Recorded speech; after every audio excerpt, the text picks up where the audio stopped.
سلام. زیبایی و اندام جذاب تا یه جایی ابتدای رابطه برای همسرتون میتونه جذاب باشه. برای اینکه بخواین همیشه اون رو جذب خودتون کنید و درهای خیانت رو روی رابطتون ببندید، باید رفتار زنانه داشته باشید، لوندی داشته باشید، یک نگرش مثبت داشته باشید، همدلی و درک بلد باشید.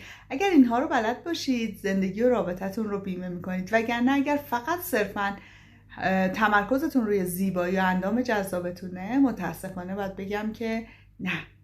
شاید دیده باشید آقایونی رو که با یک خانم کاملا معمولی دارن زندگی میکنن اما شیفته اون هستن، یا بالعکس خانم های بسیار زیبا و جذابی که همسرشون بهشون خیانت کرده. اینها رو همیشه حواستون باشه و در جهت رشد خودتون حرکت کنید.